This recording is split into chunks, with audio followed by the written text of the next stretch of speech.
Oh my goodness. Seriously, I have to just do it. It's like I can tell myself I don't have to think about things that don't matter. I was designed to do those things. How the hell does this guy know this about me? It's impossible to not see. When Dan read for my sister, she was like, he's psychic. She's like, how did you know that? Yes. She's like, it's human design, guys. Like, it's just a testimony of how legit it is. Seriously, Danny was like FBI or CIA. He's like, how the hell does this guy know this about me? Having my chart read, there were just thing after thing after thing that I was just like, wow, that's me. This man is reading me and I've never met him before. I was in the midst of one of the biggest emotional waves I've ever been in my life, and he saved my life. It seems like everybody has the same reaction. It's that aha moment, and they want to find out more. Hey guys, how are you doing, Tressa? Great. How you doing? Oh, this is so good. Look at our giant view on here. I know. Did you see our new graphic? I loved it. Yeah, it's actually I really loved it cool. all over. Yeah, Jennifer managed to get the name on the ship. Oh, it's USS so good. Advantage. I don't know if you saw that. I sent you a picture. It's so good. I did. I loved it.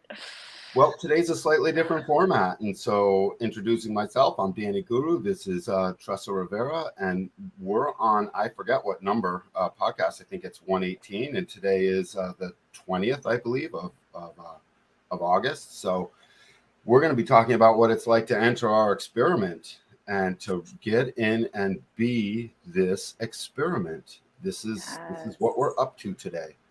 It seems like it's been difficult for people. And last night, Tressa, when you and I were talking about what the numbers look like, we sort of came to the realization, hey, we read hard, right? We stay in it and we stay with them. And then you go ahead and even, offer them other services, hypnotherapy, and certain things that you do to help further still. So the average client, I guess, we put as much as 2 and 3 and even 4 hours into. Is that a fair statement? At least at times. And then only to find out that what's our percentage? I mean, it's as low as 10% or 13 or 10 to 15% of the people sort of feel what it is to actually enter this human design experiment of strategy and authority and living out their the life force that's in their body graph and witnessing the openness that they are not. And the thing is, we know that they get it when we're reading for a person. We can feel it. They're like, oh my God, they have these oh my God moments, right? It feels deep and we're there with them and our heart opens up for them and all the right things that we would ever care to be the human race are happening in those moments when we are reading. And yet I know that people walk away and they have an essence, and if they come back to it, it's even great. But let's discuss entering that experiment so we can see if we can't. I would like it to be 50-50 before the end of the year. Right. And basically, what we're talking about when we say entering your experiment is how many people change their life to follow their strategy and authority. We're not talking about just, you have an initial reading with Danny and you get off and you feel so inspirational. And then what do you do? What do you do the next day? What do you do the next week? What do you do a month after your reading with Danny? What do you do 5 months after your reading with Danny? Are you still following your strategy and authority?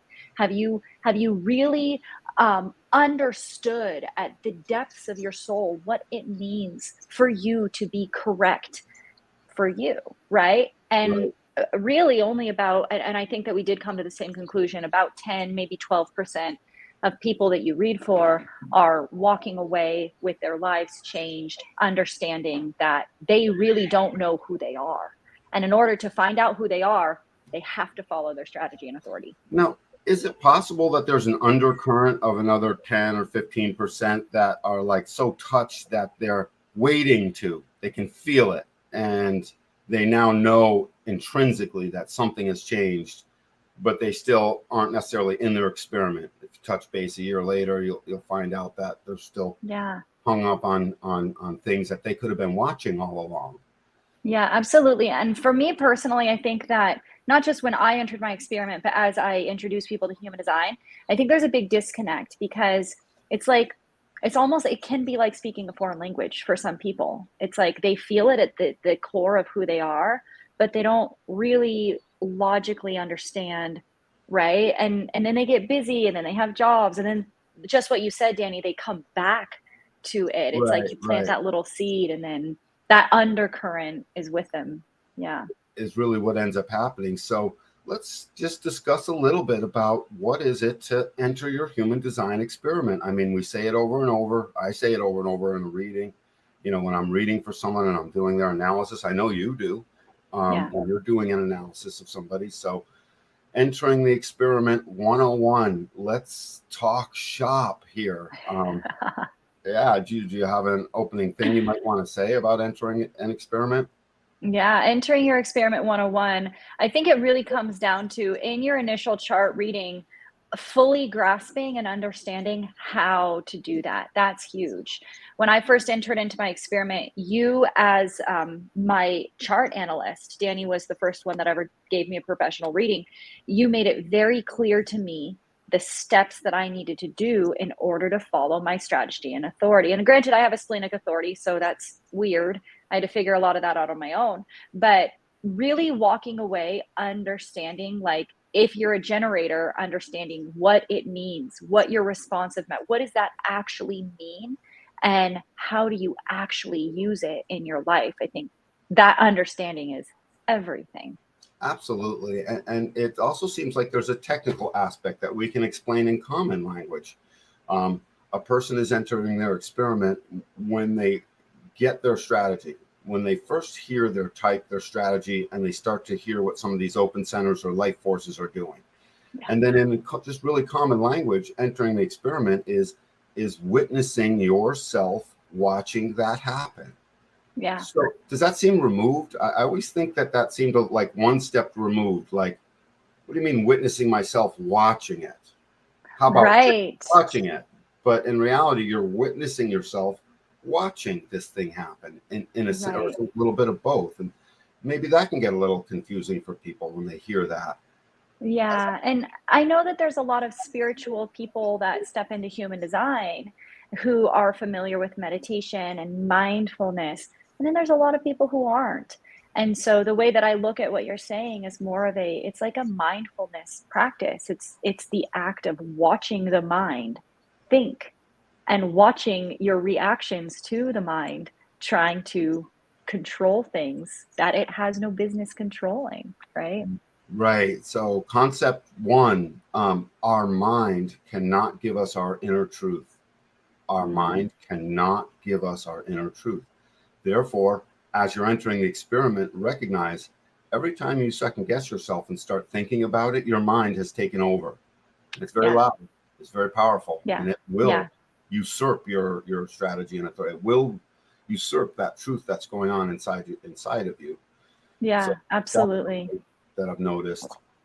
Yeah. I love, and you've heard me say this so many times, Danny, but I'm going to say it again. You know, I look at it through the perspective of, you know, I'm a hypnotherapist. And so I work with your unconscious mind, and your unconscious mind makes up 95% of your brain power. I mean, this is common knowledge. 95% of your brain power and function is within your, you know, body, your metabolism, your heart rate, all of these autonomic functions that are going. That is your unconscious mind. Only 5% of your brain power is in your conscious mind. That is the mind that thinks that it knows what it knows. That is the mind that steps in and second guesses you. And so I always like to point out to people that that mind really doesn't know everything it thinks it knows. The body does. The inner authority knows really what is best for you. And for those rare types that don't actually have what technically is called an inner authority, they still have an authority that's going on that is not their mind. And essentially an inner authority, all it means is consistency. Right. It's consistency. So people without an inner authority, reflectors, you know, mental projectors, they still have different areas of their body that are going to be their inner authority for that day. It's just an inconsistency. They can't rely on their spleen every day. They can't rely on their sacral every day. right? It's just an inconsistency. Right. And for a true mental projector with no definition below the throat, we already know there's an easy way for them to access what's true.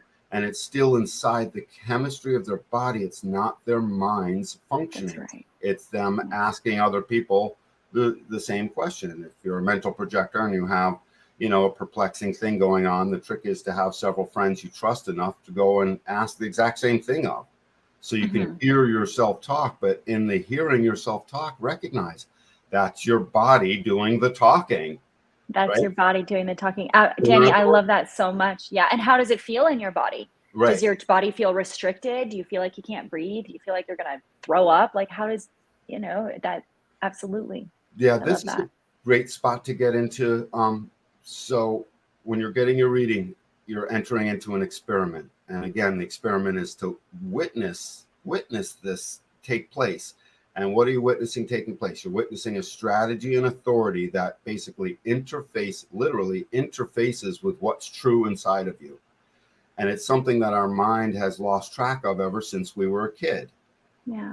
The 5-year-old got buried like cities in an archaeological dig. And 20,000 years later, right? Someone goes through Istanbul and then they get down to what was below it. And then they get down to a city even below that. This is what that's a lot like.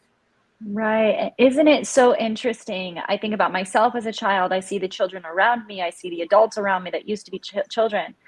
As a child, how common is it to hear or to say, "What's wrong with you? What is wrong? What is wrong with you?" Right? We're all raised to believe that there is something wrong with us in one way or the other. And that's where all of this conditioning comes in. And following your strategy and authority gives you the permission to act like 5-year-old you always knew that was the correct way to act. And how did you know it was correct when you were a child? Because that's just what you naturally did. And your mind didn't stop to process, do I look stupid? Was that good? Will my parents approve? All these head trip things that we give ourselves. So that would be a great thing for people to just understand. As soon as you're in a head trip that feels not good, that's not you. That's not you. Absolutely. That seems simple. Right. I mean, a simple concept to commonly grasp. As soon as it doesn't feel good and you don't feel good, what are those not feel good points? Pressure in your body, stress in your mind, nervousness in the solar plex, just nervousness that's emotional, that doesn't want a confrontation, doesn't know how to say the thing, doesn't feel strong or powerful saying the thing, doesn't feel safe. Doesn't feel safe. Right. Any of these feelings that start to come up, feels frustrated or anxious about when to communicate, feels they'll never find that love and direction. As soon as you feel these things that, let's just call them a bummer, as soon as it feels like a bummer, that's not you. That's not you. You can almost feel it like a restriction in your body, right? Like you feel your shoulders tensing up and you feel like your throat is about to close and you just feel this restriction in the body. And what you were talking about earlier, that separation between the mind, all you have to do is take a moment and put the attention on your body and ask yourself, what areas of my body are tense right now? It'll be so clear to you where you're tensing up and what's happening inside your body. A lot of that tension for me, I know, comes in my gut, my belly, and basically this feeling of just tenseness, like I'm about to move, like I'm about to get up and jump like a jackrabbit, but I'm not moving at all. And it's a tension down in my belly. I feel I'm tightening my tummy muscles and don't realize it. Or I'm holding a stiff position, like my muscles are tensed. So that happens too. Yeah. So entering your strategy and authority, entering your human design experiment, guys, really just wrap your heads around whatever it is you don't understand on that. Wrap your head around what you do understand and call it in and ask the questions. If we have read for you already, text us, call us, chime in, and ask a question about something that you're unclear about. And if we're going to read for you at some point, because you're watching this or we get this later, recognize what we're saying. You're going to enter a bona fide experiment that you have to witness. You have to steadily see it and don't stop looking at it. No holidays. That would be another thing to tell people. Don't take a holiday. There's no wake up tomorrow. Oh, good, I got that. I can start tomorrow. That's easy to do. If you find yourself doing that, by the way, don't beat yourself up. It's common. It's just if you can help it, don't. That would be Right. a thing. So Yeah, and there's a timing to all of it, you know, sometimes it's just not the right timing, and then you might wrap back around to it. It might be that right timing. But really understand. And now here's the thing that I found with people. A lot of times people will think that they know what their strategy and authority is because they've read it on the internet. And then I get on a call with them and then we talk about it and they go, oh, I thought, like, as a generator, I thought I could ask myself questions. I've right. just been asking myself questions. And I'm like, okay, let's talk about this. Like, let's unpack this, right? It's hard because when you ask yourself questions, the not self mind gets in and starts giving the answer. And then you get confused. So there would be another clue. If you're in any way confused, you're outside of that's your mind taking over. The not self mind is taking over and literally trying to effectively usurping your authority. This truth inside of you that was last seen when you were 5, essentially. Right. Yeah, I'd say that's a thing. Do you want to start talking about types? Or I would love to talk about types, Danny. I am fascinated by generator types. I adore all of you. I want to live a life. I want to do a body swap and live a day in the life of a generator so that I could fully embody and understand what that power feels like to have in consistency and in response. You know, I think it's fascinating. You had a stint of that. I remember we were on the phone one day, and when the nodes had defined 3420, and then I remember we got on the phone one day because there was a couple of transits going by, and you and I were both emotional, and we were pissed.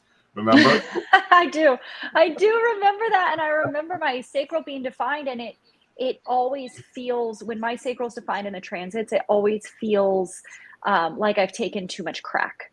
Well, I've never done crack, but if I had done crack, it feels like I'm just like generating crack down, like I'm drinking too much caffeine. Like, it doesn't ever feel natural energy. I can always tell that it's like, and I want to get away from it, but I can't because it's in the transits. So, right. Yeah. To explain to people, a transit just means any one of the planets. If you've seen your human design body graph, you know those 13 objects in the sky, which includes the moon, the nodes of the moon, the earth, the sun, on either side, those are moving. And as they move through the gates of the wheel, they are transiting planet Earth and giving us that gate. So Earth is always being conditioned, and the people on Earth and their chart that is them is then being conditioned so they can experience it. So that's what transiting is, just so that you know, it never stops. We're always moving. And there's always gates being transited, many of them. So all 13 planets are transiting the gates at all times. Yeah, absolutely. I mean, Danny, I would love for you, could you tell us about the generator's type and their strategy? It's hard to break out. It was hard. I had to consciously say, screw this. I'm not staying in the matrix. I don't like it. I hate it. I had to have this sort of epiphany moment that recognized what it was to be a responder. We talk about being a responder. So it's just like a first responder shows up first. You get the call and those guys are in motion right away. Those men and women, they get that call and it's like they're already moving, right? They're moving along. Savannah, we love you. Thank you for showing up. So for me, sorry, I'm kind of on here. So for me as a generator, it turns out to be where I didn't recognize I had a responsive nature, and my mind was always interplaying with my responsiveness. I would have a gee whiz idea or something would happen and I would get up and I would jump into motion. There's my generator. Then I would start thinking about what I'm doing. There's my not self. And these two things were incongruent. They didn't make sense. So for the first few months, I remember I was not even in my experiment because I was still waffling back and forth, not recognizing I'm supposed to full on be in an experiment that witnesses my responsiveness. So I'm a generator. I'm a manifesting generator, but it doesn't matter. A generator is a generator is a generator. We have a red sacral center defined in our body graph. That's what makes us a generator. And when I'm a generator, I must surrender to that sacral box. I surrender to the energy pouring off of that sacral, and I surrender to it so that it can respond. If I do not, I suffer, predictable consequences of doing stuff that's not good for me and that I don't want to do. So for me, the experiment became witnessing how quickly that responsiveness is there, and then how quickly, no more than a split second later, mostly, that my mind has finally gotten involved and wanted to do something. Now, part of the experiment for a generator is to recognize that, and to put it in nice scientific perspective, those two things are a mile apart if you get right down to the microscopic level. If you look at it very closely in slow motion, the mind is slow as a dog. But in real life, when we speed it up, the response came out, I don't want to. Someone asked me, hey, will you do this? And immediately I'm like, and then within a split second, I'm like, well, I'll try to be, you hear what I'm doing. My mouth is not even moving correctly. I'm not thinking my words. I then agree to something I didn't really want to do. And I start to recognize it. That was when I first started to notice that my mind thinking stuff was usurping what my sacral said. So if I could slow that down, those two things would seem a mile apart. The mind would come dancing in like hours later, and I could see that easily. But as we speed up into our time dimension that we're in now, that we actually live in, those things appear to be a split second apart. So it's confusing. Yeah. But that split second is a mile of difference when you start to see it, because it's like a skip on a record. How long does that skip really take? Even if it's a big skip and it half ruins a song, it's still no more than 1/2 of a second of skipping, right? Skip, and it starts playing again. So we never miss the skip on a record or the skip on a tape or the glitch, right? No one misses the glitch when it freezes and goes back. You can't miss it. Right. But in the life, you can miss it because it's so used to showing up. So and you don't know, like if nobody ever taught you that is the glitch, that your sacral response is literally your body speaking before your mind. Immediately. It's your body saying immediately. Your body knows the answers. And mind you, your body is the one that breaks down food. Your body is the one that's giving you energy. Your body is the one regenerating your cells. Your body knows what is correct for you. And when your sacral speaks, it's like the body saying like, yes, this is right for me. And then the mind comes in and says, well, actually, I don't control the body, but what I think is right for the body is, and it's that kind of, and again, this is the interplay that takes place. And so as soon as that happens, my sacral, keep in mind, and this is the answer to one of your questions to me last night, what stops people from entering their experiment? The power of the mind. Mind is so powerful. I mean, if we, at least not we forget that it was only a few centuries ago that we turned into these 9-centered beings. Before that, and for 100,000 years, mind was in control. I mean, we operated on a mind plane. Mind figured out how to cross the oceans and build bigger guns, and mind got jealous, and mind wanted to go sack the village next door and take all their stuff. And we've been operating that way still. So we're in a hangover, but do recognize that if you're a generator, that responsiveness is immediate. And because it's in the body, think about it. Everyone can get behind this analogy. It moves as fast as chemical electricity. The body's working on an electrical pattern, right? If someone sticks when you get a thorn in your skin because because you tried to pick a raspberry and it pinches you, you notice right away, there's no delay. So I tell people, as fast as a flashlight, a battery turns on a flashlight, is as fast as that response is. Mind is not that fast, nowhere near. When you look at it that way, mind is slow as molasses. Right. 5% of your brain power is in the mind. 95% is in the body. It's in that authority. Hi, Savannah. We're just asking Danny questions about what it's like to be a generator. I know you came in late. You're just thinking, but we're talking about entering into our experiment, and I'm just, and I don't know if you have any questions for Danny about what it's like to be a generator entering into his experiment, but that's kind of what's going on right now. Well, what reminds me what Dan's talking about, I remember you saying like generators, like their sacral response like doesn't lie. And so a lot of times, like, you know, when it's not correct, like that stuttering steps in, or like those long pauses. And it reminds me of that analysis you did on Bill Gates. And like you had video of him where they were asking him questions, and it was like so obvious he was like lying. Yeah. Right. And so that's what it reminded me of, is a lot of times the mind will step in, and that sacral, you know, they're kind of like denying that sacral response. And so it's like they kind of you'll stumble on your words. Right. It'll take you longer to respond, or there's big pauses. You know, that's kind of like tunes you in as you know, so how about all that motion? God, that's eternity. If you watch just that, whatever I just did, that took all of a second and a half to do that, 2 seconds. That's an eternity. That's an eternity of lies. Go figure. Right. And the body knows. The body's like, Yeah, or I don't know. I can't, maybe. Not right now. This is the thing that takes place. So that's the generator. The generator's experiment is to witness the speed of that response, and witness that it's true, and witness that it would have felt good had you listened to it. And then witness that, especially when you didn't listen to it, that's when it's most fruitful at first, right? That's when the most fruit is born, is when you don't listen to it, so you can see what the hell just happened, right? Oh my God.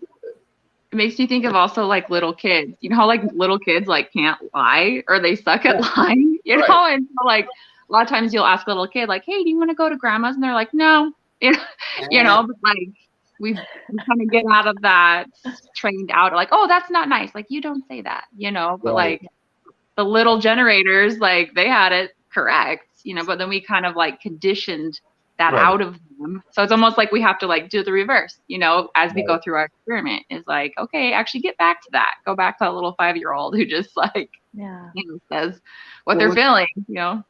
Let's start hitting the other types in a second after I finish one thing about this generative child. So if you got a little kid and they're a generator, start witnessing how quickly they'll answer, and don't let them think before they answer. Retrain them through asking them yes and no questions. Do you want to go to grandma's? Okay. Can I ask again in a little bit? Sure. Do that.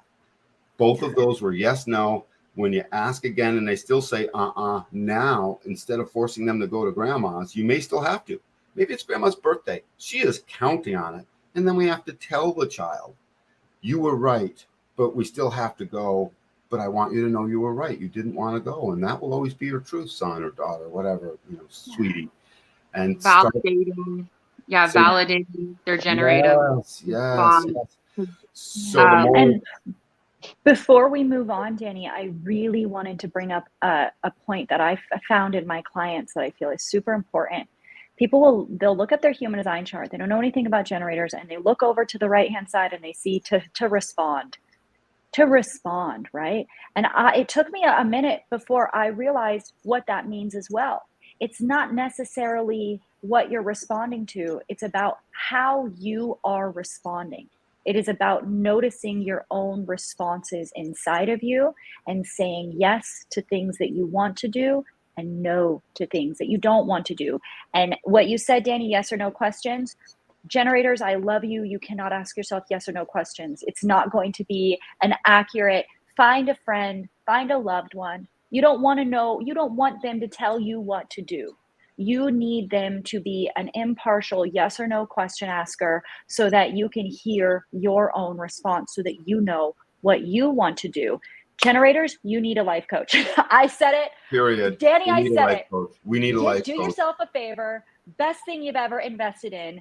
Get yourself a life coach. Right. They're going to ask you yes or no questions in a very kind and loving way so that you can find your own truth. You don't want to be told what to do. It's about hearing what's correct for you. And if you're super stubborn because you're a stubborn generator, which most of us are, then let's get to this question a second. Leave that up, Ernie. We'll get to you, Ernest. We'll get to you in a minute. If you want to continue to ask yourself questions because you're stubborn, go ahead. Just also get a life coach and get somebody to ask questions.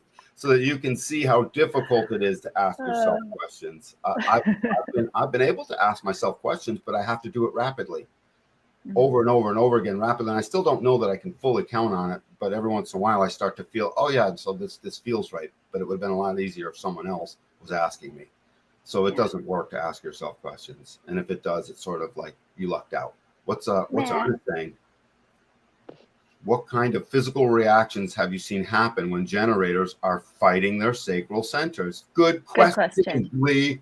Ernest Lee Woods, by the way, we call him Lee. Killer. So what kinds of physical responses are we seeing when they fight it? Do you guys have a crack at that? Isn't one a big indicator is like a drop in energy, right? Like if you're not following the right sacral response, your body will kind of shut off that sacral energy source that you have to kind of let you know, like, actually, I'm going to cut off the energy to let you know this isn't the right way you're supposed to go. They don't have the same fire into the thing. It's just lower energy. And even if it's not quite low energy, it's lower. So notice that's like, hey, you're faking it. You're faking it that you have the energy to do this thing, and you're a generator, so you can fake it. You can fake it and pour that sacral and make it do the work, but recognize you didn't want to. That would be a thing. With that, the when the energy goes down too, Savannah, it's the quiet, because they're making all these noises with their sacral and they're talking, and as their energy goes down, the audio, well, that's what I've noticed too. It's just kind of like they're like, silence, right? Right, exactly. When silence sets in, that is a thing. And then that thing that we had all noticed before, and Savannah, that what you brought up, Bill Gates, Bill Gates is a perfect example. He left these nice long pauses. He would be like an archetype of a school setting for generators in human design school to like say, this is what it looks like. He's a textbook of it. In fact, he belongs in the textbooks of what not to be. So, sorry, Bill, but so yeah, it's that, you know what I'm saying? It's that stuttering, Savannah, that you're so right. So do you see it in your kids sometimes, Savannah? Yeah. I'm trying to think of some examples. I've been trying, like, one of my little boys, he's got that emotional solar plexus filled in, and sometimes he can just be, explosive. And so a lot of times my initial response is like, oh, like that is just a lot, but I've been trying to just be like, oh, are you feeling frustrated, Thatcher? Did that make you feel frustrated? And he's like, yeah, he'll like scream it at me. And sometimes I'm like, okay, wow. And so I'm trying to think. His body forces that out, doesn't it? Can you tell it's sort of like this? His mind didn't think that response. His body forced it out, forced that air out of his lungs, past his larynx into vocalization to you. Is that? Yeah. So I feel like little kids are pretty good about just the generators just saying exactly what they're thinking or feeling.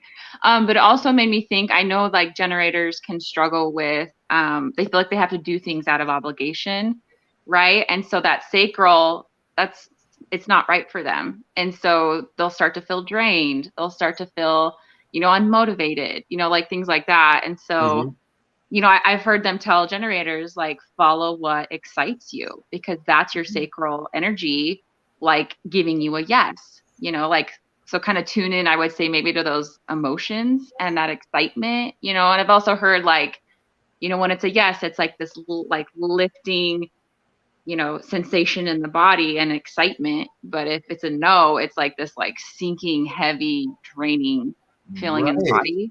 So you see your kids, right? They schlep up to go out and do the thing mom said you have to do, and they're like shoulders down and stomping. And You're speaking from experience. Yes, that sounds like me as a kid. So your generator children will tell you what's right for them. And actually, I want to throw a disclaimer out there to parents. You don't have to worry that you're about to raise a child that's insolent and will not get a job later, okay? You don't have to worry about that. The only thing you have to worry about is that you're watching what they love and what they don't for their own energy to be used upon. watch it, because what will happen is you'll decide to change your tune on what you force them to do as you start to witness what's true in them. You'll be like, you know what, I'm not doing that to my kid. At some point, you might say, I'm not bringing him to grandma's. In this particular instance, I'll tell grandma the generator just it was not good for the generator. And grandma will have to understand. The rest of the kids are going type thing. I don't know, but start to recognize you will change your tune on things. Yeah. Yeah. I wanted to bring in another thing about the generator kids. My generator's 3, and I've been trying to hear his guttural responses this whole time. I had me and Danny, we did this together one night. Rick was crying and I started asking him questions. I put my hand on his gut. I put my hand on his chest. And when I ask yes questions, I can physically feel his entire chest relaxing. And when I ask him no questions, I can feel him outside, my hands on top of his tiny little body. And so as a generator, I mean, put your hand on your gut, put your hand on your chest, feel, see, and I don't know if this is because I'm not a generator, but see if you can feel your own responses, because I can physically feel it in my child who has no idea what I'm doing, right? It's not like he's performing for me. He's 3. He doesn't know. So I just think it's fascinating how smart your bodies are. Yep. I love that. I love that you mentioned that, because now I'm like, I gotta go try that. Well, for anyone who doesn't know, Savannah's got no shortage. So she got 4 generator children at home. 4. I'm overrun by generators at my house, so I need all the tips I can get. Yeah. They've taken us over.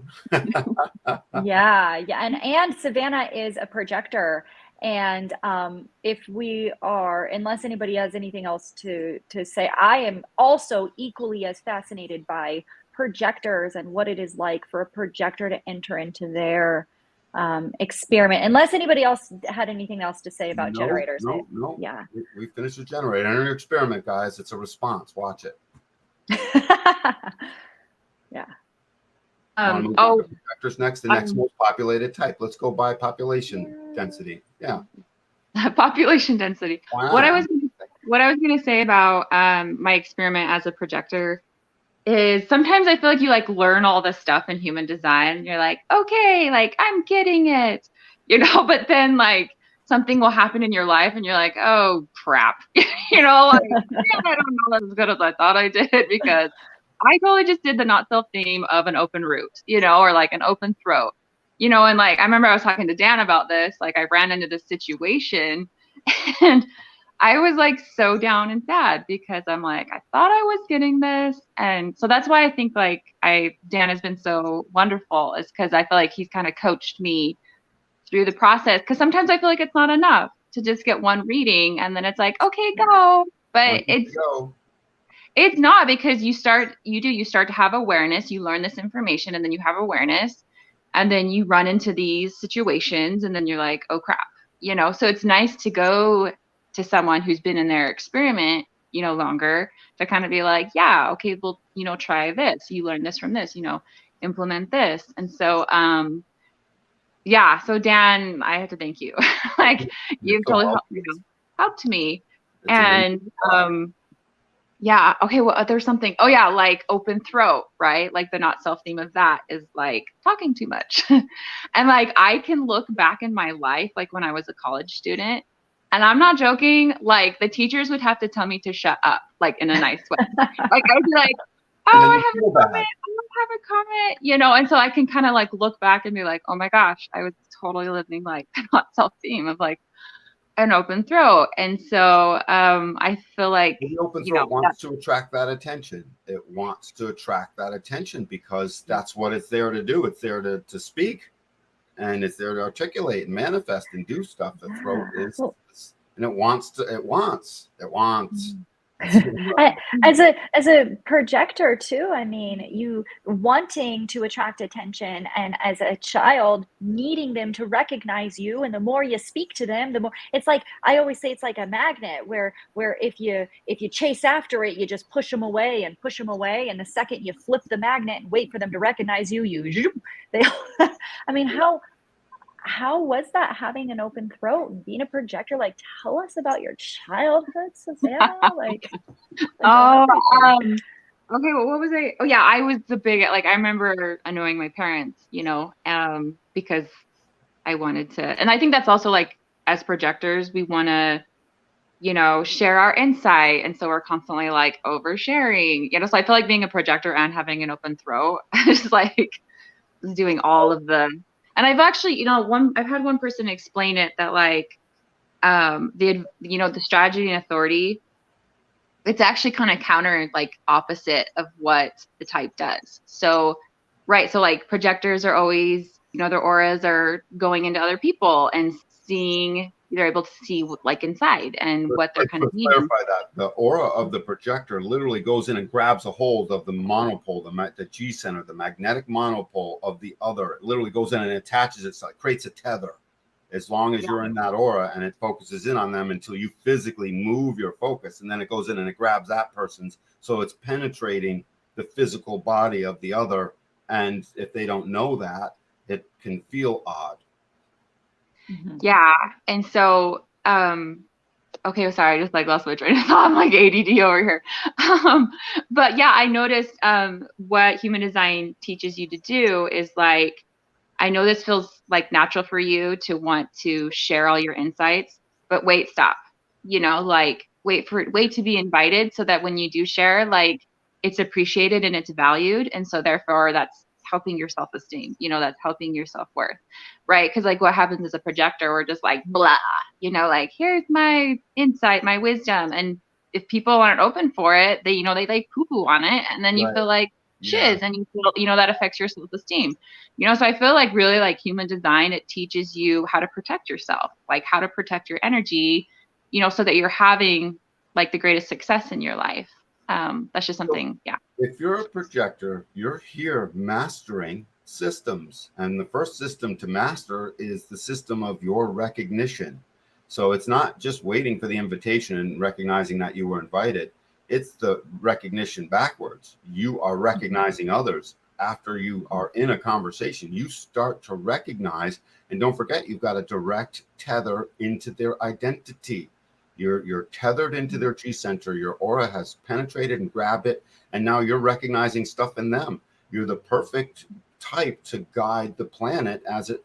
If you're sitting there hanging on to their G center, and now that's in a polarity, you and them, what you say, what you recognize, steers the other into a path, and you might not even know it. You might not even recognize it. So if you're a projector, you're here. Part of your experiment is recognizing the recognition field you live in. You live in a field that recognizes everything outward and recognizes when you've been invited or not. And that's a hell of a protective measure. So it's really there to protect your energy. If they're not inviting you, you know, okay, then I'm not spending my energy here. Yeah. And I feel like a lot of projectors will struggle with like self-worth and feeling like they're valued. And I think that's because we've been not living our strategy and authority. We didn't know, right? But like that's what human design's so freaking awesome, is because it like clues you in like, hey, if you want to be successful and kind of like build your self-worth, like start applying and implementing these things. And just like noticed from my own experiment and with all the projectors I know in my life and my husband, is that we will overgive and overshare with people who don't value or appreciate it. And so then we're like, oh, that must mean I'm not valuable. You know, that must mean like I have a little self-worth. And so I feel like human design has had to teach you like, no, like you're a projector, like you have great insight. You just have to be aware and conscious of how you're giving away your energy, you know, to people. Like how are they giving away that energy? Yeah, that's the thing. Right. Right. And you weren't taught that, right? I mean, if our parents knew, my 5-year-old is a projector, and I literally teach him, because will be in the grocery store and he'll just want to look at people and say hi. And I lean over, I say, Riker, they didn't see you. They didn't notice you. Wait until they look at you. And then you can say hi. Just wait until they recognize you. Wait until they see you. You know, I in hypnotherapy, every projector I have ever worked with, their childhood wounds go back to not being seen, not being heard, and feeling deeply rejected. Projector children need more attention. They need you to stop everything you're doing, put down your phone, look into them, see them, hear them fully. The half-ass like, oh yeah, what are you saying? that makes a projector feel very unseen and unheard, because again, Wow. they're almost psychically going into your monopole, and they know that you're not really hearing them, and you're Right. pretending to, and you're faking it, you know. They recognize it. They recognize the faking from an early age. That's their superpower. This recognition. And everyone who gets recognized, they recognize that from an early age. So yeah, and briefly, can we just talk about the magic relationship between the projector and the generator? Because the projector goes to the generator and they penetrate their G center. And well, first the generator recognizes the projector, right? First the generator recognizes. No, we don't have to recognize them for them to guide us. We can be fully annoyed, but if they had an ego desire to like fully like push that thing into us, as long as they can recognize that they don't need to feel bitter after the being, that would be the thing. The perfect symbiotic relationship is when the generator recognizes the projector, and the projector innately, naturally will ask the generator questions, and the generator hears their sacral response, recognizes what the projector is doing. They both get from each other what they're designed to do. The projector gets this beautiful recognition, and they get to share their insights, and the generator has somebody to ask them questions, and they get to hear their response. And it is like maybe my favorite thing about human design. Well, it guides us.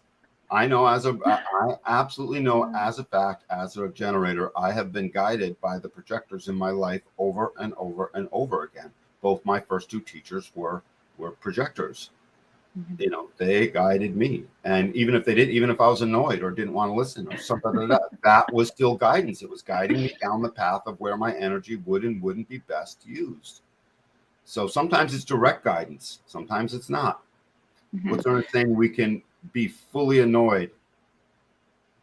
That's what he's quote. We can be. Yeah, but it doesn't make the projector feel good when somebody's annoyed with them. That's the other side of it. Like, yeah, they can guide generators, but it doesn't make the projector feel good. Ernest is asking, how can that work when the generator has their strategy as solar plex? If you could drop that out of view. What happens, Lee, is it doesn't matter because that's not their strategy. If you're a generator, your strategy is you're a responder and witness the truth out of your response. Right. So with the solar plex, you just need somebody to ask you every single day. Do you want to quit your job? Uh-huh. Great. I'm going to ask you again tomorrow. Do you want to quit your job today? Great. I'm going to ask you again tomorrow. Do you want to quit your job today? Well, right. It's like you're hearing your response throughout your entire emotional wave, and you literally need somebody to ask you as your emotion changes, what do you want to do so that you can hear your response in a different way over time and come to the magic that the solar plex is here to give us clarity. Mind doesn't have clarity. Mind measures and it sometimes thinks it's right. The spleen doesn't have clarity. Spleen simply is or is not. Solar plex gives us clarity over time. Yeah. So, and I noticed the three of us on here have no solar plex defined. We're all right. We witness it in others, though. You know. Yep, and we witness that in others going into us too. So that's a topic for another day. But this strategy. Waiting for the invitation. So if you're a projector and you're first getting into this, it can feel desolate, lonely, and as if you're on an isolated island all by yourself with nothing but two coconuts to rub together. In the beginning, it can feel like, what the hell? Yeah. So recognize that you're waiting to witness those moments of recognition so you can be like, oh my God. In the moment of a projector recognizing, every cell in their body aligns, everything turns up to true north, the capillaries in your body open up, the blood flows right, the oxygen is in the right place as within that moments of recognition, and start to see that because that's your juice. As soon as that happens, now you can go out and move a mountain for at least 6 hours if you really must, but you must rest after. Mm-hmm. So I was going to talk about, because manifestors, right? Like their auras are very closed off. And I've heard even projectors can't get into those. You're still penetrating them. They just, you just can't get anywhere if they're not open to it. Yeah. And we can, I call it my shields, like shields up. And my husband's a projector, right? And he knows when my aura is up and he knows when truly, open. Speaking of that, Tressa, is it still not annoying at times if he won't physically get out of your aura? You have to. Oh yeah. So that's because he's still penetrating. He's still, yeah, he still Digging does in. penetrate, but yeah, I mean, it's definitely like, I'm gonna give him a harder. It's gonna be harder for him than, you know, when I'm open and my shields are down, and yeah. Right, exactly. Yeah, which is something you don't know, as a manifestor. You just think that people don't like you your whole life. You're just so used to like, and then you make excuses, or people make excuses, and they say, oh well, they're just intimidated by you, you know, and then you come up with all sorts of reasons why they don't want you around, or they don't like you, or why you make them feel uncomfortable, and then you start to manipulate them so that they will like you, and you start to give up what you want to do or say so that the other people will invite you and want you, you know, to be part of it, because at an energetic level, you know that whenever you walk into a room, I'm the one that makes everybody feel uncomfortable. I'm the one whose energetic aura is pushing everybody away, and it used to really bother me, but it doesn't anymore. You know, it's something that I've learned that is my superpower, and I embrace it. And it's not their fault, and it's not your fault. It's nobody's fault. Yep. Yeah. So yeah. What else? Go ahead. So did human design help you kind of like love yourself and stop hating that about you? It helped you kind of. Do you feel like it was kind of very healing to learn your human design?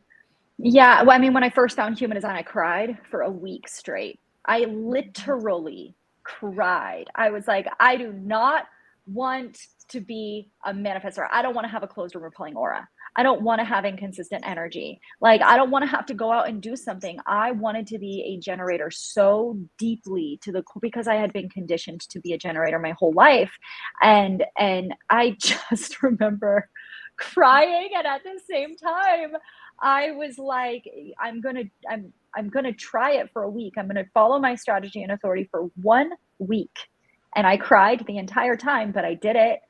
I informed and I followed my strategy and authority. And now where I am in my life is that I've essentially cut out everybody in my life that were my fake friends, that were my friends because I wanted them to like me instead of them actually wanting me to be big and wanting me to grow and wanting to be strong. And so it's been a hard road, but at the same time, I'm tired of people pleasing. And if you don't like my repelling aura, then you can be friends with somebody else, you know? So it has been very empowering. Are they welcome back in if they are not repelled by you at a later date? I mean, absolutely. And that's the thing. Here's the thing about human design. And I'm at the last hour of, I've been studying rave psychology. And so the whole thing about human design is understanding what your strategy and authority is, entering into your experiment, and then going back into the world and being correct around other people who are not being correct. Right. They're all conditioned. They're all living out their not self version of them, and you can't control that. Nope. All you can control is following your own strategy and authority. And so I'm kind of in that place in my experiment. But yeah, I mean, it changed everything.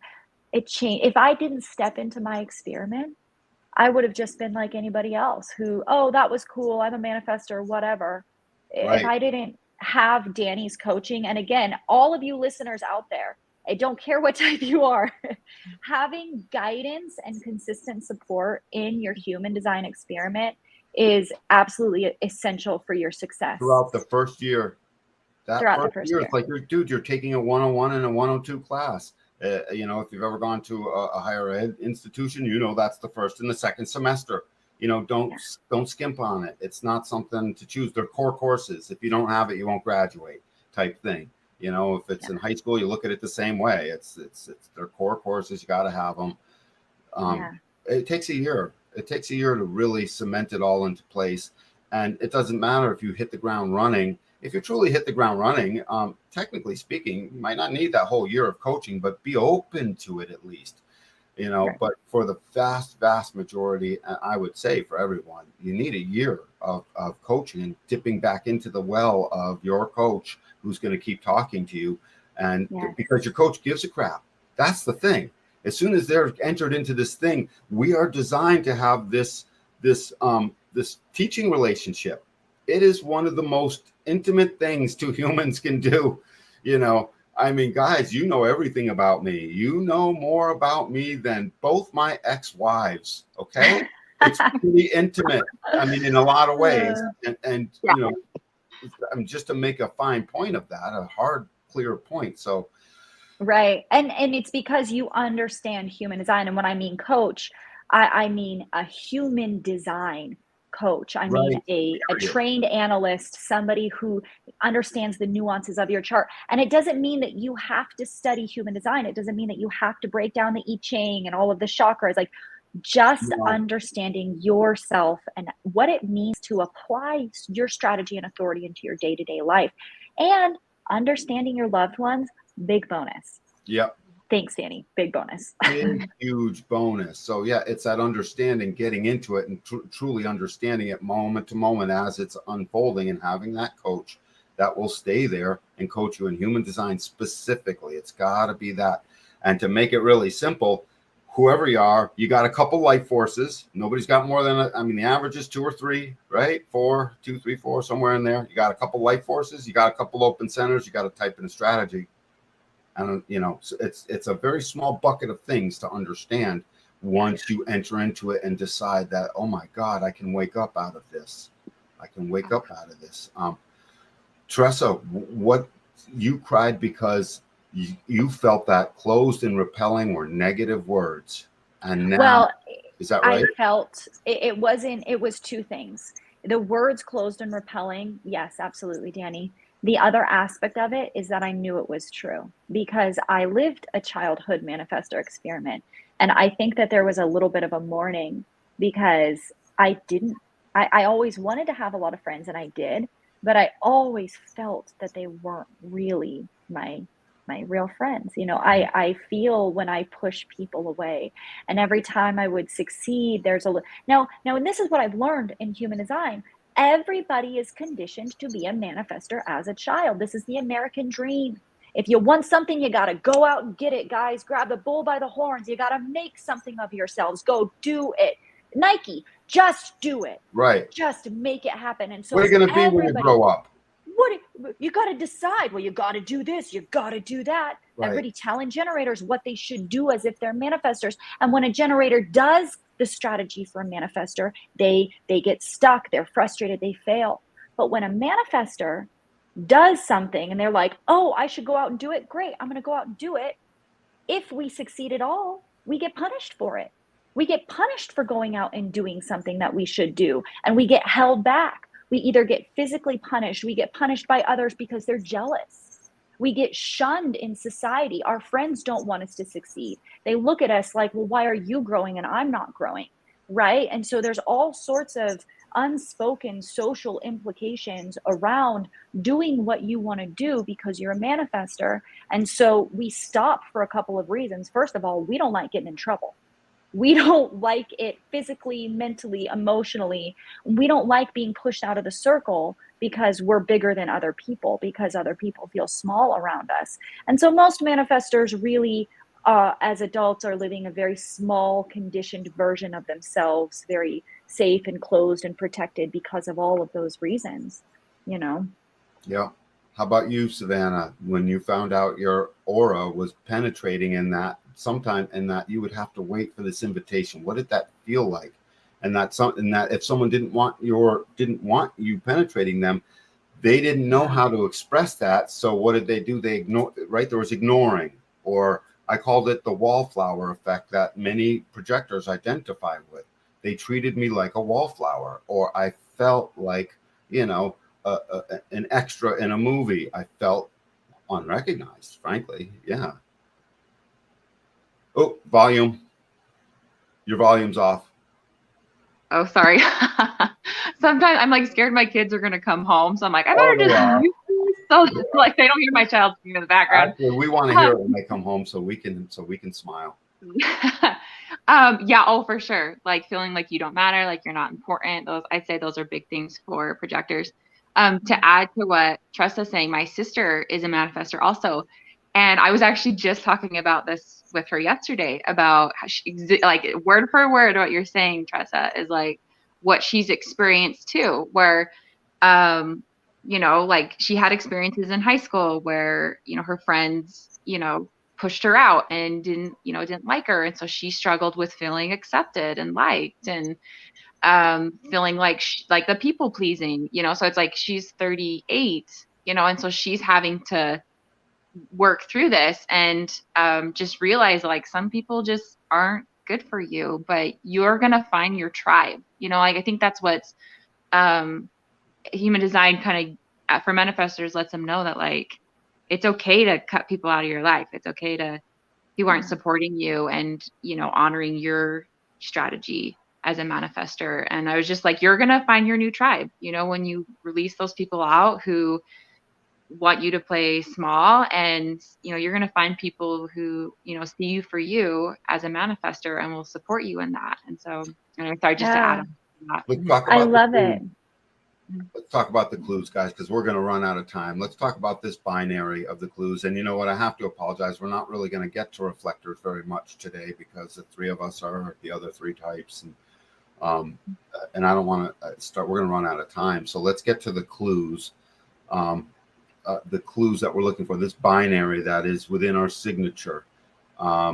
We can start back on me if you want, but we're on you guys, so it's fresh. The clues of the difference between the signature of success or the signature of peace, and for me the signature of satisfaction, versus the not self theme, that which is the perfect signpost that tells us. You got to admit that thing is a signpost. It's like a double stop sign with lights on it, walking. It's like a gate. If you let it be, it's like a gate that comes down and blocks your way.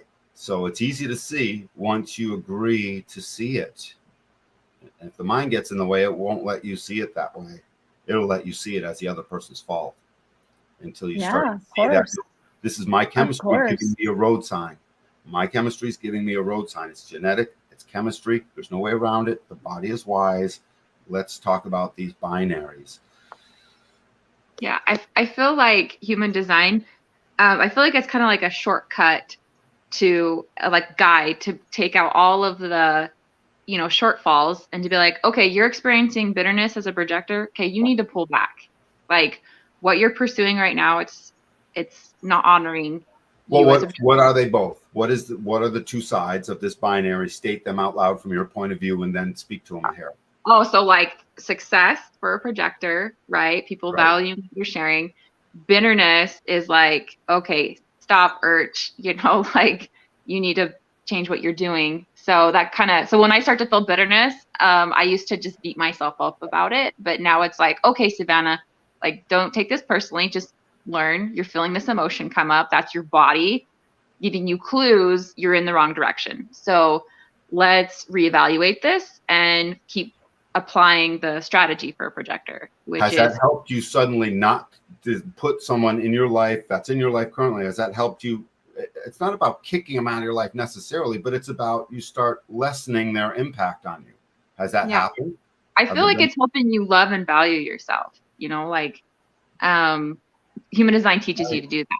I feel like it's teaching you to like love, value, and respect yourself, so that you can have like the ultimate success that you want in your life. Has it helped you not hang on to a friend that you would have hung on to longer because you started to recognize they weren't recognizing you? You weren't invited into their stuff. And has it helped you to relegate them into a place where before you would try and hang on to them a little bit or whatever and start and keep feeling bitter about it? But now you're just like, no, I'm going to. Big time. Like my husband's family and their siblings, and they're just, I would do it all the time. I'm like, oh, blah, blah, blah, blah, this, or, you should do that, or, and then they would always poo-poo on it. And so I always felt rejected and not accepted by them and not valued. And so now I'm just like, okay, I can tell they're not receptive to me and my, insight or my, so it helps you, so I'm not wasting my energy on people who aren't going to. That doesn't stop you from showing up at the 4th of July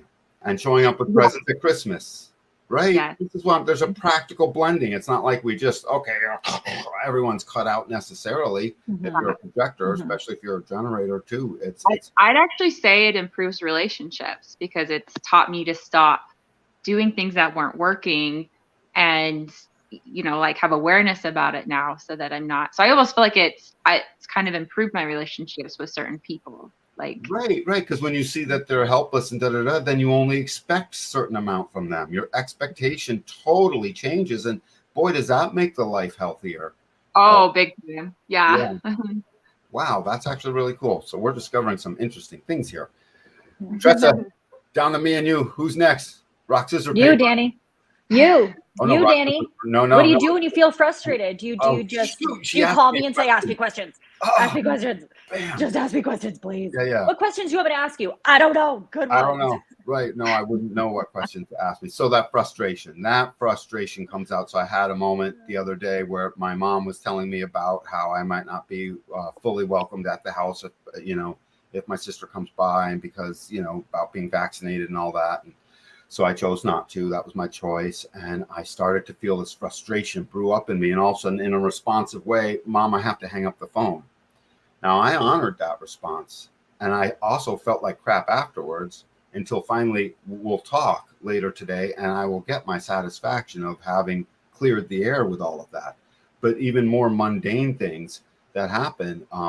So we have to do that. So we don't I've been living with the frustration of Tressa. I told you about it the day it took place. That's now 3 days ago. So there has been a slight frustration that has been in my body the whole time because I'm not talking to her until after I get off this podcast. I got to go see them.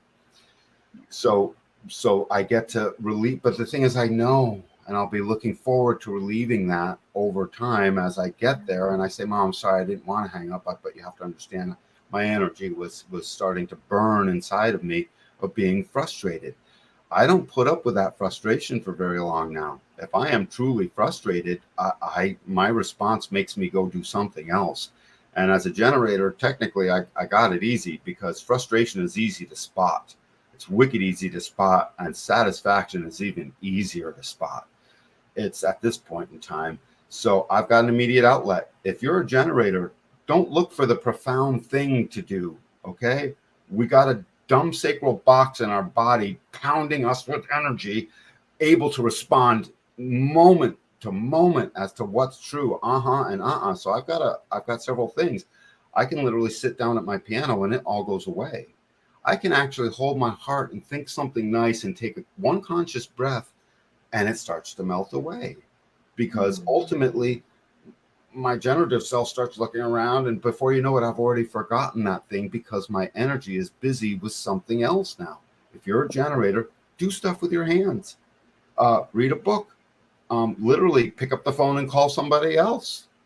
It's okay if you're frustrated to reach out to a friend and start chit-chatting. If you start getting bored with that talk, stop. Generators don't quit, we stop. And that's something to really take into account. You're not a quitter. You're a stopper because it wasn't satisfying. So stop. Did that help? Want to ask me a question? Yeah. So it's like as soon as you start to feel that frustration, whatever you're doing, you just stop and don't feel bad about it and just stop doing that thing and then allow something else to respond to. Is that kind of? Not perfectly, I don't. No. Sometimes, most of the time, yes. But plenty of times I'll see the frustration, but I also wanted to finish the stupid thing I was doing. So I'm sitting there through the frustration, watching my energy go down. Usually it's I'm typing a message or I'm making something. I'm like, I want to finish this stupid message. And very often I will send it incomplete or not fully complete, but it felt good to me. And if the other person didn't understand it, they'll tell me so. And if it seems stupid to the other person, then I know that person isn't right for me at that time. But I still let them in my heart, just that they're not right for me then. They can come in later or not. Yeah. I got used to being okay with they'll have them in my life or not. And leaving it open all the time because I'm open and enveloping. So they can come in or not later. Yeah. I'll know in response.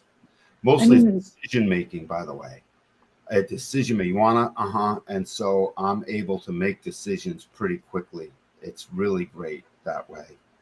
Yeah, I mean, sometimes that frustration as a generator too is like you get frustrated right before you have a breakthrough, right before Right. you break through another level. And I know with my generator baby, I'll ask him, like, he'll get so frustrated when he's trying to build a block or get to a next level. He's building a tower, and I'm like, Rook, like, you're crying. Like, do you want to keep playing? And he'll be like,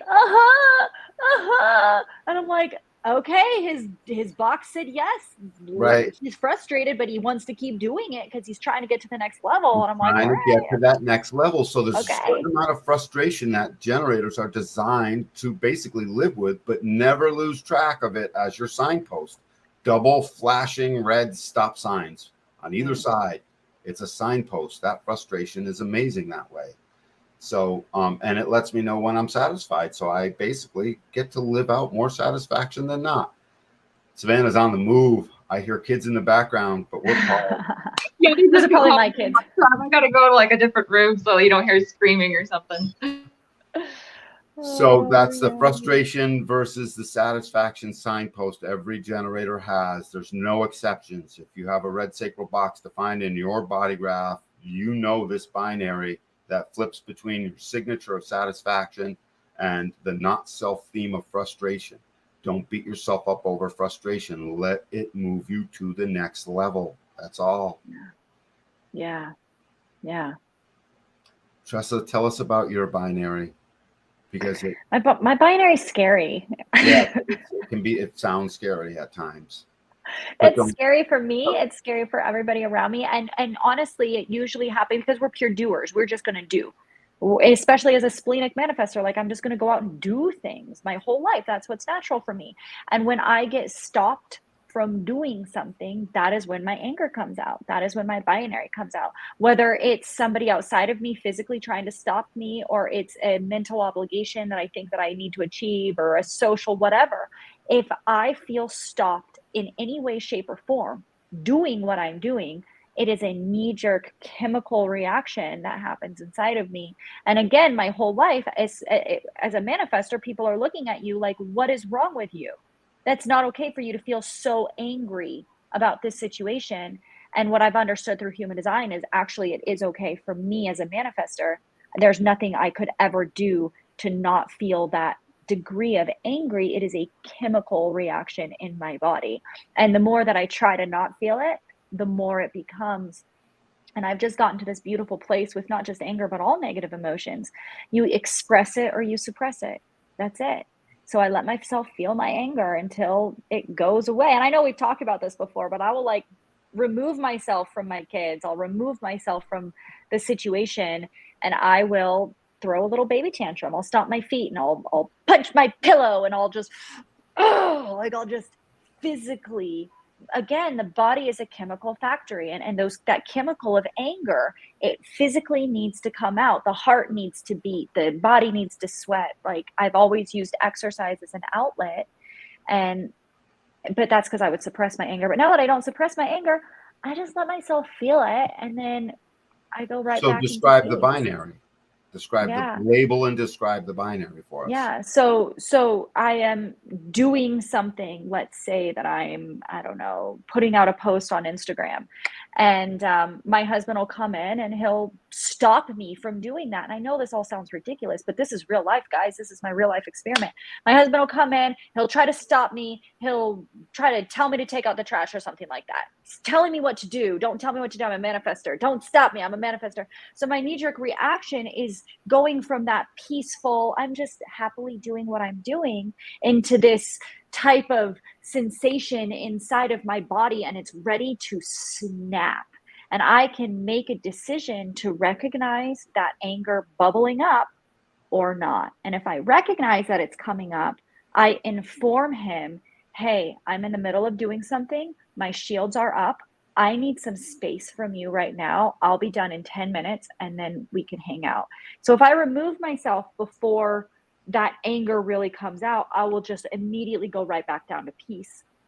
If I inform him in the beginning, it really is helpful, because then he knows, hey, my shields are up. I just want to let you know I'm doing a post. Don't talk to me right now. Don't bother me. Like, leave me alone. Don't talk to me right now. Right? If my anger does come up all the way, Danny, then I've got to deal with it. And until I deal with that anger, I will not go back to peace. And this is why it's so harmful for manifestors to suppress anger for year after year after year, because your unconscious mind will just bring that chemical up on a drop of a dime. And if you don't deal with it, you're not going to go back to peace. No And peace. so, There shall be no peace for the unaware. Holy cow, Teresa, that's a pretty big deal.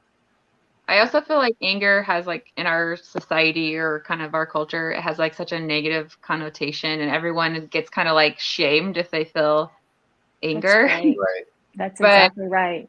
I feel like human design helps you look at anger a different way. It's like, oh, okay, this is my signpost. Like, I should have done this or this, and that's why, you know, this is coming up for me. And so I feel like it takes away like the emotional like response you have to the emotion, and it makes it be like, oh, okay, this is a good thing. You know, like, it's telling me this. You know, they're just kind of like messenger communicators when that anger shows up. Like, okay, you know, so yeah.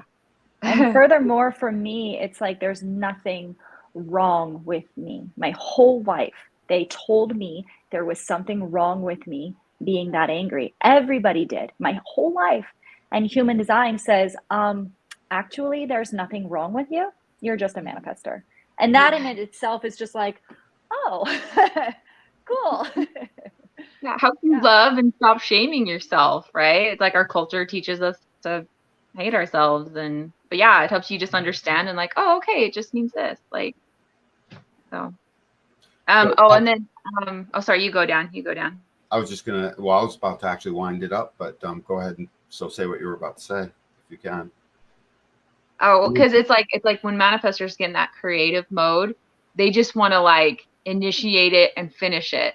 And sometimes it's like just right there. And so when someone comes in or tries to stop you do it or interrupts you, you're just like, you're going to make me lose what I was. Lose it. Yeah, you lose it. It's like, I've heard manifestors, it's like they get those like divine kind of like downloads. And it's like, okay, I got to hurry and like download this and get it out. You know, and so when someone comes in and is like, that's frustrating, like, or you know, it makes you angry. Like, I'm gonna frustrating. I'm starting. Yeah, and that's why we're taught to inform, because the more I inform everybody, and 90% of the time, what I'm informing them is, leave me alone. Hi, I'm gonna go do this. Please leave me alone. Like, my shields are up. Just please, I'm letting you know what I'm doing. Just don't bother me, right? Well, and like in relationships, like your partner could take that offensive, right? Like, you know, but human design would tell them like, no, that's just, you know, she needs, as a manifestor, she needs to just get that creative impulse insight out, you know, and then it's fine. Like, don't take it personally, you know? So I feel like that's also human design, is like, it will improve your relationships and help you stop. When you see where the other is helpless, it literally allows you the compassion and the sympathy to allow them to have their thing. I'm a generator. I want what I want right now. It's always that, you know what I mean? I just start responding. I wanted to go I'm digging a hole, you know, using that energy, whatever. And so suddenly, oh shit, Tress is mad at me. You know, if I'm your husband, so it's like, oh, she's not all that mad at me. I left her alone. She told me, she informed me. And so I went and left her alone. I was frustrated when she said no, because I was in the middle of doing something, but I noticed I'm a generator. There's no shortage of stuff to respond to. The birds called me. I went to water the garden. I'm perfectly happy all over again watering the garden. We generators are made satisfied the next moment. It's like, you know, the blocks. I love that video you did. So your generator child all frustrated with the blocks, but he still wanted to keep working with them. Yet his frustration was crazy. Now, you let him keep working with him. Suddenly he was satisfied again. Sooner or later, he was satisfied again. Or if he had something else to do, like go water some plants. If he started watering the plants, that little generator would be totally into watering the plants. Forgetting that he's pissed at the blocks. Right. We forget. We generators, we forget as soon as we're responding into the next thing. So to wrap this up, hi, my name's Dan, and I'm a generator. I must surrender to my responsive sacral that tells me yes, no, or I don't know to everything in my life. If I listen to that and honor that, I'm satisfied with what I do. Danny, that's so good. Can I go? Yeah. My name is Tressa, and I am a splenic manifester. I can never and will never ever know what is correct for me until the moment that it is correct for me. And my job in human design is to absolutely surrender to my spleen. And when it speaks to me in the moment, I inform everybody around me of what it is and what I am about to do. And it's terrifying.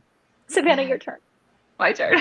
I am a splenic projector, and when I'm feeling bitterness, that lets me know I need to wait for the invitation and not just overly share. And I'm meant to make decisions in the moment since I'm splenic. I'm meant to be spontaneous with my decision making, and yeah.